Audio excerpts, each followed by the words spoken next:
नमस्कार दोस्तों क्या आप भी सोच रहे हो दोस्तों कॉलेज लेक्चर कैसे बने? क्या आप भी 10वीं 12वीं के बाद में सोच रहे हो कि कॉलेज लेक्चर कैसे बने? तो दोस्तों आप इंडिया के किसी भी स्टेट, राजस्थान से हो, दिल्ली से हो या फिर बिहार से हो या एमपी से हो, यूपी से हो, झारखंड से हो, महाराष्ट्र से हो, किसी भी स्टेट से रहते हो आपको ऐसा रोड मैप बताऊंगा जिससे आप सीधे आपको वो ले जाएगी कॉलेज लेक्चर की कुर्सी तक।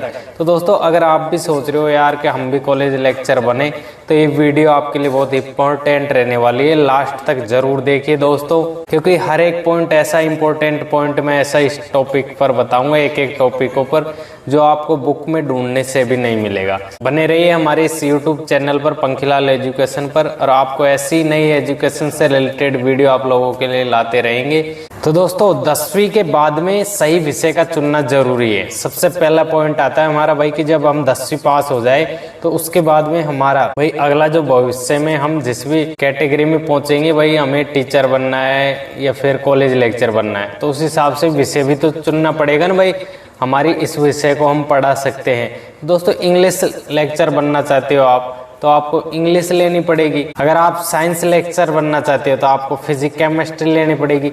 तो दोस्तों इन विषय का चुनाव आप 10वीं पास करने के बाद में 12वीं में पहुंचते हो, 11वीं और 12वीं में ये विषय ले, जिससे आपका ज़्यादा ज्ञान बढ़ेगा और इन विषयों की जो नॉलेज है वो आपको कंप्लीट आ जाएगी। तो दोस्तों ये पहला पॉइंट आता है हमारा कि ये सक्सेस की तरफ लेके जाता है। तो पहले इसे हम कंप्लीट रखें, जब हम इसे हम कंप्लीट रखेंगे तो आगे हमें कोई परेशानी नहीं आएगी। तो पहला सवाल तो यही बनता है कि दोस्तों हमें सही सब्जेक्ट का चुनाव करना बहुत ज़रूरी है। अगर सही सब्जेक्ट का चुनाव करेंगे तो आने वाले जो आगे का टाइम है, जो टाइम आएगा आगे का हमारा, उसमें हमको कहीं पे भी कोई दिक्कत नहीं आएगी। तो ये स्टेप पहला कंप्लीट करना बहुत ज़रूरी है, सही विषय का चुनाव करना। अगला आता है दोस्तों 12वीं के बाद में उसी विषय से बीएससी, बीकॉम, बीटेक, तो दोस्तों उसी विषय संबंधित करें जिससे हम आगे जाके मास्टर डिग्री मतलब कि कॉलेज लेक्चर बनना चाहते हैं। तो दोस्तों आपको पता होगा कि भाई मान लीजिए आप इंग्लिश से करना चाहते हैं तो उसी विषय से आपको बीएससी एमएससी करना बहुत ज़रूरी है। उससे ये फ़ायदा होगा कि आगे जाके आपको फिर आपकी जो परसेंटेज है वो बढ़िया बन जाएगी, 60% से ऊपर रहेगी तो बहुत बढ़िया है। एक नेट में भी आपके बहुत ज़रूर काम आएगी ये, अगर आपके बड़े अंक आएंगे तो दोस्तों इसमें सही विषय का चुनाव करना जरूरी है। आप ग्रेजुएशन कर रहे हो, डिग्री कर रहे हो, तो इसमें ये ध्यान रखना है कि जिस विषय से आप कंप्लीट करके आए हो और जिसका आपका नॉलेज ज़्यादा है, उसी से रिलेटेड आपको बीएससी, बीकॉम, एमएससी, बीटेक ये करनी है। तो ये आगे जाके बहुत फ़ायदेमंद होती है। अभी फ़िलहाल टाइम पे तो कुछ फ़ायदा नहीं लगेगा आपको, लेकिन बाद में जाके आपको बहुत फ़ायदेमंद ज़रूर साबित होती है। अच्छा कॉलेज और अच्छा प्रोफेसर में आपकी नींव मजबूत करेगा दोस्तों, क्योंकि आपको पता है कि अगर आप अच्छे से कंप्लीट डिग्री बढ़िया कॉलेज से करोगे तो आपको भविष्य में ना तो कोई दिक्कत आएगी और बढ़िया परसेंटेज बनेगी। तो दोस्तों आपको कॉलेज लेक्चर के लिए थोड़ा बहुत फ़ायदा तो होगा ना, तो ये भी बहुत ज़रूरी देखना बहुत ज़रूरी है कि हम सही जगह पे पहुंच रहे हैं या गलत जगह पे, गलत कॉलेज में पैर तो नहीं रखा जा रहा है। इसलिए थोड़े पैसे ज़्यादा लग जाए उसकी दिक्कत मत करना। अगर आपकी गवर्नमेंट कॉलेज नहीं आती है, गवर्नमेंट कॉलेज में सिलेक्शन नहीं हुआ, तो प्राइवेट से भी करो, लेकिन दोस्तों अच्छी कॉलेज से करो और साथ में रेगुलर करना। रेगुलर में हमें थोड़ा बहुत ज्ञान तो मिलता है, नॉन कॉलेज में ज्ञान नहीं मिलता है, इस बात का ध्यान रखना दोस्तों। आप कॉलेज लेक्चर बनने के लिए पोस्ट ग्रेजुएशन करना बहुत जरूरी है दोस्तों, एमएससी, एमए, एमकॉम और एमटेक। तो दोस्तों ये करना बहुत ज़रूरी है, इनके बिना हम कॉलेज लेक्चर नहीं बन सकते। जो भी आपने सब्जेक्ट लिया है सब किसी में भी आपकी 55% से कम नहीं होनी चाहिए। बाकी SC ST वालों को छूट आती है दोस्तों, उनके 50% भी चल जाएगी, लेकिन फिर भी आप प्रयास करना कि 60% से कम नहीं होनी चाहिए। क्योंकि दोस्तों आपको पता होगा कि अच्छी परसेंटेज बहुत मायने रखती है। बढ़िया अगर आपकी परसेंटेज है कि आपको बढ़िया नॉलेज है, दोस्तों आपको कोई नहीं रोक सकता कॉलेज लेक्चर बनने से।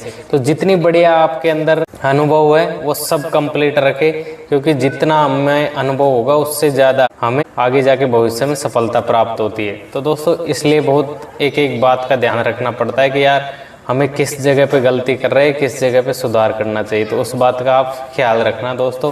अब दोस्तों ये डिग्री हमारी कंप्लीट हो गई, इसके बाद में आता है हमारा NET, नेशनल एलिजिबिलिटी टेस्ट। तो दोस्तों ये टेस्ट पास करना बहुत ज़रूरी है।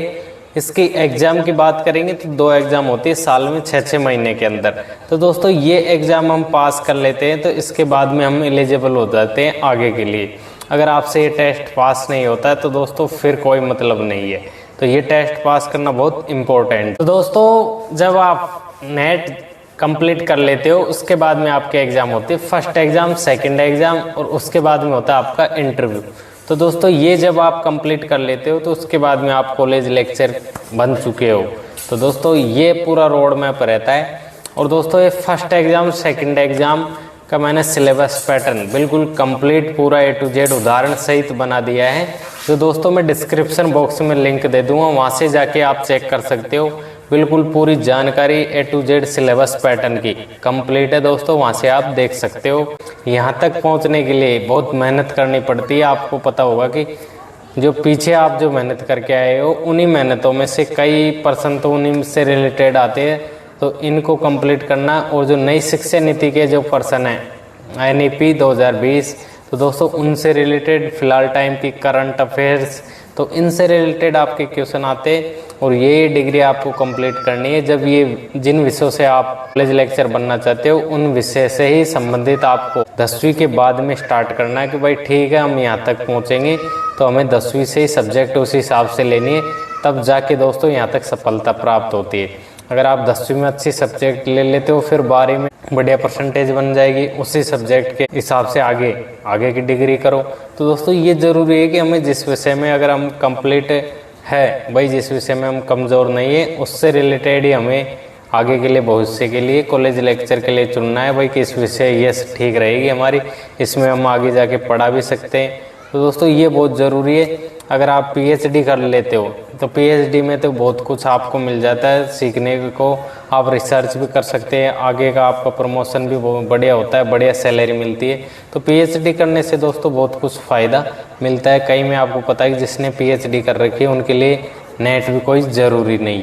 इसमें दोस्तों इंटरव्यू में बाकी इंटरव्यू होता है, लास्ट में इंटरव्यू में आपको पता है कि 10-15 मिनट का कुछ हमें बोलना भी होता है। कई जगह पे इंटरव्यू भी नहीं होता है, कई जगह पे इंटरव्यू होता है। फिलहाल टाइम की एजुकेशन को देखते हुए भाई जो फिलहाल टाइम पे जो प्रोग्रेस है वो बहुत ज़्यादा बढ़ चुका है।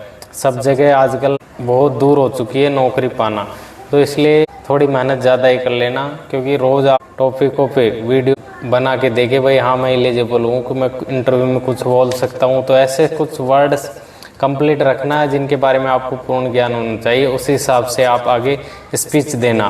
तो दोस्तों ये बहुत ज़रूरी है, आप पे कंप्लीट आना चाहिए। बाकी दोस्तों एजुकेशन से रिलेटेड वीडियो देखने के लिए फॉलो करें। धन्यवाद दोस्तों।